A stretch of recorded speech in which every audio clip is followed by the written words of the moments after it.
Welcome or welcome back. I am Sasha Bonet, and you have reached the side of BookTube known as Reading Sprints and Chai Sips.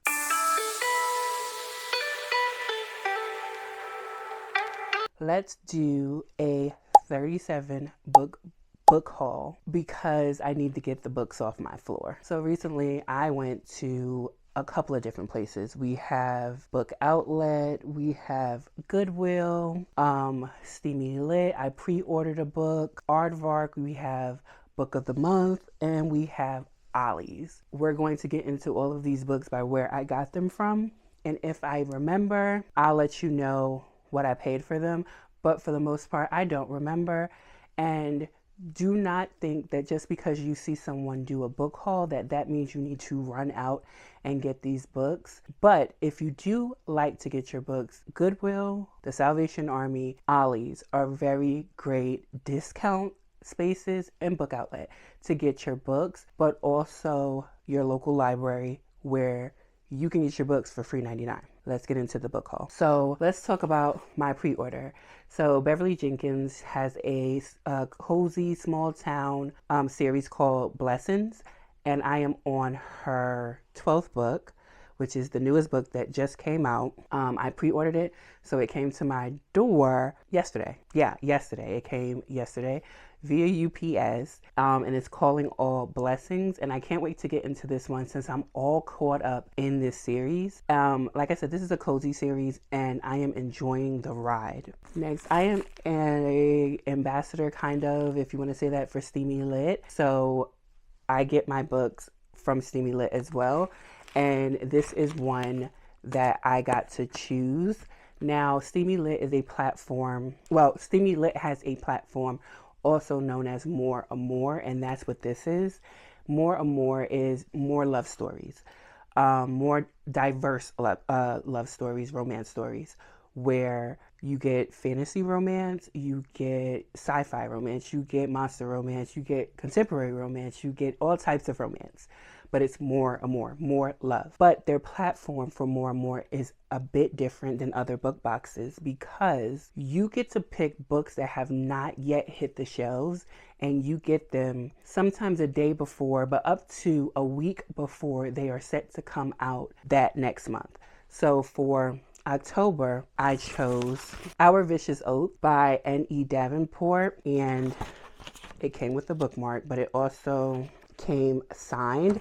This book just hit the shelves, I believe, today, which is October 30th. So you get to see what's about to come out. So if you don't have your finger on the pulse of romance and you would like to, More Amore is a place where you can do that. You can get them before they actually hit the shelves or when they're about to hit the shelves. So I got Our Vicious Oath, which is a fantasy romance. All I know is it says a warrior princess and a vengeful king from rival fae courts form a fierce alliance to take down a merciless despot in this journey of powerful magic, enemies to lovers romance, and political intrigue from award-winning author N.E. Davenport. I can't wait to read this. Next, we're going to do Goodwill. Now, Goodwill has days, at least mine does, where the days are color-coded. So red days mean that I think everything is 50% off. I don't know. But I know for each one of these books, I only pay 50 cents. So first up, we have Omar Tyree, Just Say No. This is an old school author. I don't know if Omar Tyree is still writing. Yeah, this was published in 2001, so I don't know if Omar Tyree is still writing, but he wrote Fly Girl and For the Love of Money, which are books I did read so long ago, but I don't remember anything about them. That's how long ago it was. But I'm getting back into what I would call my classic Black romance and things like that to see if I like them now in modern day. So we have this one. Then we have Pleasure by Eric Jerome Dickey. This is a series called Nia. Don't know who Nia is. I'm guessing it's our main character. But again, Eric Jerome Dickey is no longer with us. He has since passed on. And he is also one of those old school writers. And I'm still on that journey to see if the old school writing is still one that I jazzed with. I do have a couple of other books on my shelves by Eric Jerome Dickey that I have read and I've enjoyed recently. The next one is Stephen King, The Talisman. The Talisman is one I've never read. If there is a movie for it, I've never watched it. I don't know. But Stephen King, The Talisman. And I have read a lot of Stephen King at this point. Not enough to say I am a connoisseur of his writing, but enough to know that I want to continue with his writing. So we have this one. Next we have Fall of the Order, a thriller by JC. I don't know who JC is. I've never read from them before, but this is from Black Odyssey, who I have worked with before. So Black Odyssey is a Black publishing company of the sort. So I can't wait to see what this one is about, because it says a cursed immortal battles his demons and the nefarious beings of the living dead once his whereabouts are discovered, igniting a war against all of mankind in this spine-tingling supernatural thriller. I'm here for a supernatural thriller. Now, these next books also came from Goodwill, and I have an idea of what I want to do with them, but don't judge me. So we have Outsider by Linda Castillo, The Hidden One by Linda Castillo, An Evil Heart by Linda Castillo, A Gathering of Secrets by Linda Castillo, and Fallen by Linda Castillo. Now, those books are Mormon thrillers, suspense, mysteries, all in that genre, all in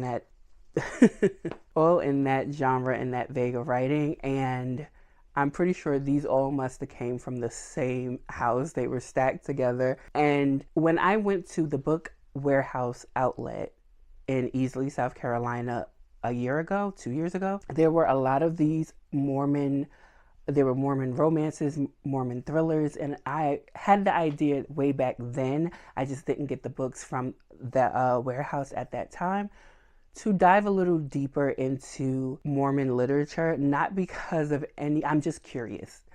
I'm just curious to see what a Mormon thriller or a Mormon romance looks like, and not to judge, but I'm just a little bit curious. So I'm gonna dive deeply into that. Those will come soon. Next, we have the two newest books I got from Aardvark. I've said that I'm in my horror era, so I am delving deeper into authors that write horror and more horror thrillers and mysteries. So I picked up the Autumn Springs Retirement Home Massacre by Philip Fracassi, and I've never read a book from Philip Fracassi. I don't know if this is a debut or not, but I cannot wait because it looks very ominous. Did you know that Aardvark has a book club? If you've been in Aardvark, you probably know. I did not. But they have a book club, and they publish their own books for that book club, I believe. So One Bad Night and Other Stories is a short story horror collection by a few authors. Kay Chronister, Dale Sandine, Kylie Lee Baker, who I do have a book. I don't think I have a book by her, but I've read a book by her. Rachel Harrison, who I have read a book from. CJ Lee, Jennifer Thorne, S.A. Barnes, Stephen Graham Jones. And I tried to read from Stephen Graham Jones with the Indian Lake or whatever series, and I didn't like it, and I DNF'd that book. But we'll see if I like the short story horror collection. If you're not new to me, you know short story collections are not my thing. Why do I keep getting them? I think I'm going to stop. I need to stop because they're not my thing. It's either, like I always say, I want more, or there wasn't enough. It usually falls on either spectrum. If I like it, I like it, but it falls on either spectrum for me. So we'll see. Next, we're going to do the 4 newest books I got from Book of the Month. So we have Hazel Thorne by C.G. Drews. C.G. Drews has written, I forgot which book it was that everyone was raving about. I still haven't read it. Don't Let the Forest In. Everyone was raving about that book. I still haven't read it. I don't know if I will, but I saw this one on Book of the Month, and I said it looks interesting by the cover, but on the back it says there is something wrong with the garden. And look at that. It kind of mimics the front, and it just looks good. It looks like it should be good. The Book of Witching by C.J. Cook. Never read a book by C.J. Cook either. A mother must fight for her daughter's life in this fierce and haunting tale of witchcraft and revenge.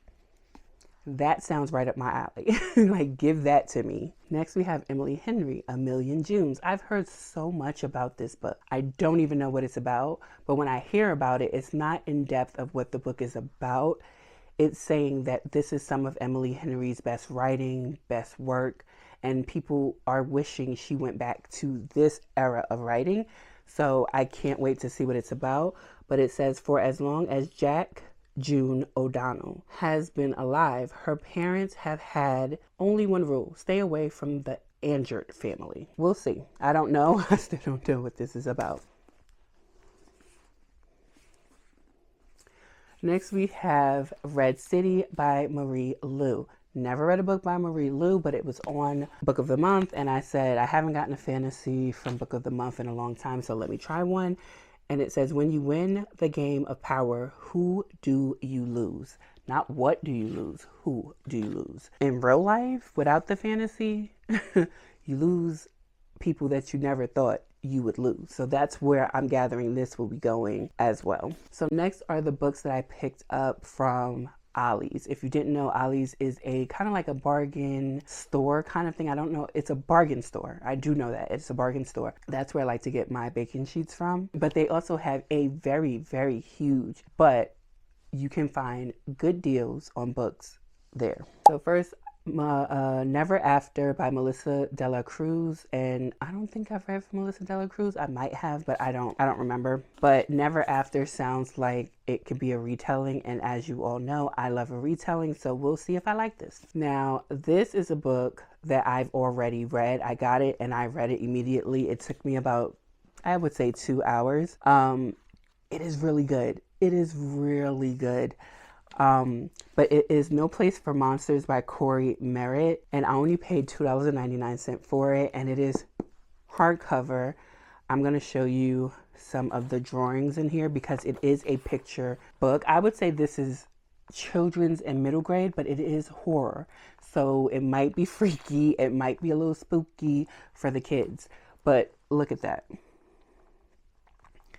It has great imagery to show you exactly what it's talking about. I'm not going to give it all away, but it is really, really good.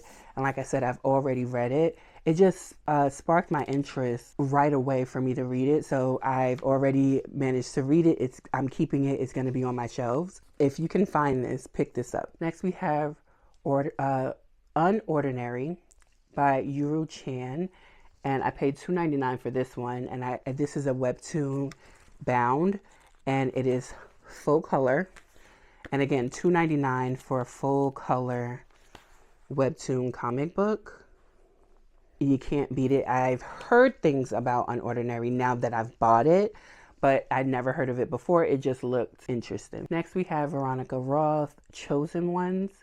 And I've read Veronica Roth before. I've read the entire Divergent series. I've also read the Carve the Mark duology. I own both of those series.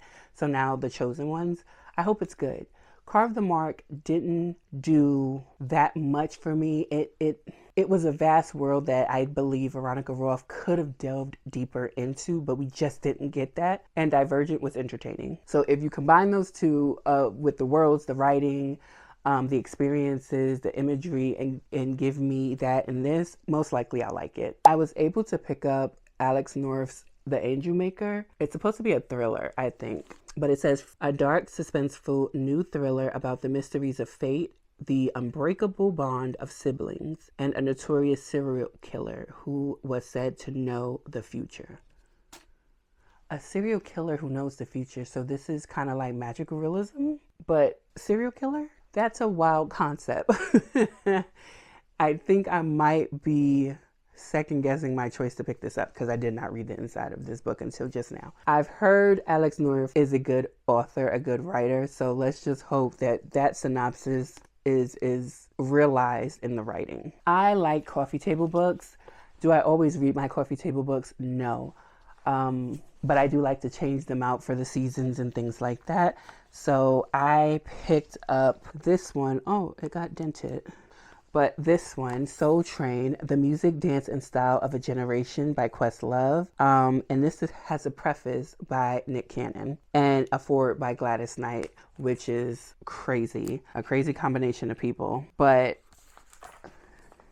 it has pictures like that. This might be one of my coffee table books that I actually do read because I grew up watching Soul Train on, was it Saturdays or Sundays? I can't remember.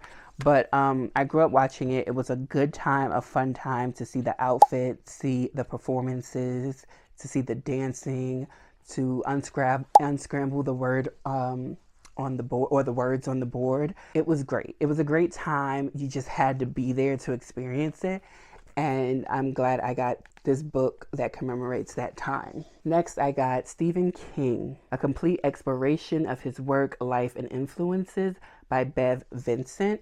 And this one I paid $9.99 for, and it is a color book as well with pictures. You can't tell me that Stephen King doesn't look like one of those stereotypical, or at least back in the day, he looked like this. Like, he reminds me of, look up Jim Jones. He reminds me of this picture here, at least. It reminds me of a picture of Jim Jones. But this is a coffee table book I might actually read as well, because I have been reading Stephen King. As you see, I've already hauled a book in this video by Stephen King. So this might be an entertaining read to know where the hell he gets his influence from for writing some of the craziest themes and plots that he has ever written. Last but not least, in this book haul, we have Book Outlet. I picked up a book by Casey Mills, Innocent Intent. Cassidy Evans is the blueprint, period. Be the blueprint, sis. Like, do your damn thing. I don't know what this is about, but I do like Casey Mills' writing, so I'm pretty sure I'm going to enjoy it. So here we have Jason Reynolds, who I have grown to love his writing and the topics in which he writes about, especially when they come from young Black boys' perspectives, which is a voice that is kind of missing when we're reading and telling our stories in this generation. So I commend him for that.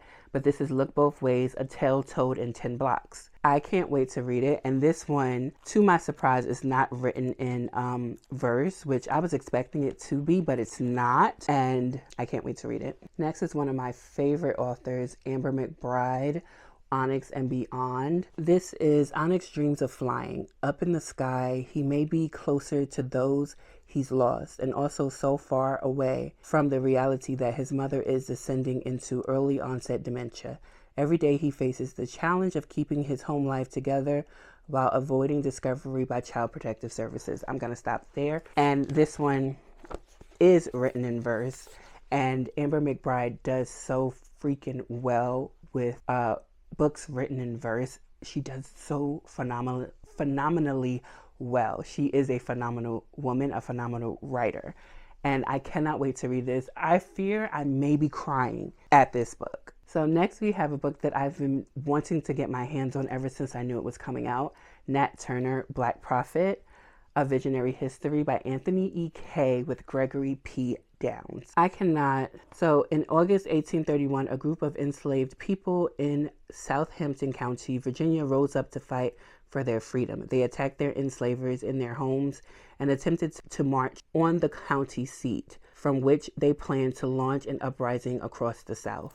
And that was led by Nat Turner, the trailblazer that he was. I cannot wait to delve deeply into this. Nat Turner is someone that we are not taught about enough. We know that he exists. We know what he's done. We celebrate him quietly in our homes, but not out loud.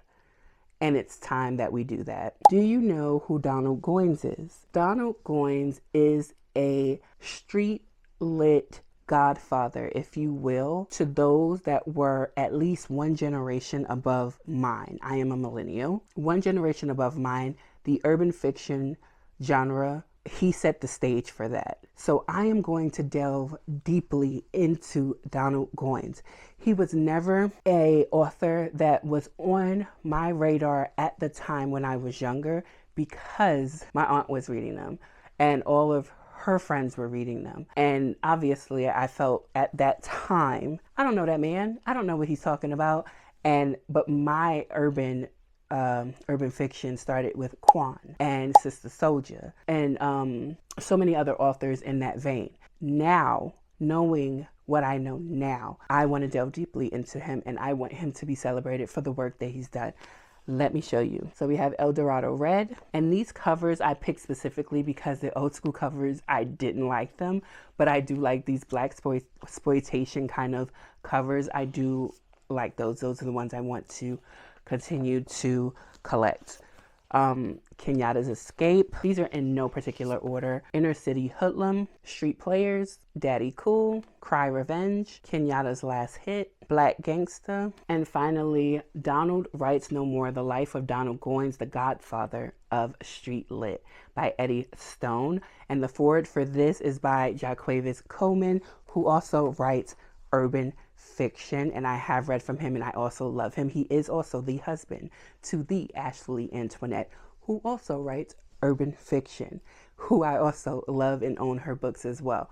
So I cannot wait. He has been a voice for for generations to come for urban fiction, and I cannot wait to read about him and his writing. I forgot to mention Pet Sematary by Stephen King as well. I love this cover, but this is from Book Outlet as well, but I've already read this one, but I didn't have it for my collection. I got it from the library the original time that I read it. And this one, which I have also already read, came from the Goodwill, and it is Rebound by Kwame Alexander, and this is written in verse. It was about an hour and a half read. It is so good. It is so good. This one is about grief and children who have to handle grief and parents who have to handle grief and all of those things through the lens of boys and girls who like to play basketball. It is so good. But that's it. That's all that I have. That is about 39 books. I said maybe 37, but that, because I remember those, are 39 books that I recently hauled. And I hope you have a great reading month, year, week, and all of the things. And I will definitely see you in the next one. Bye.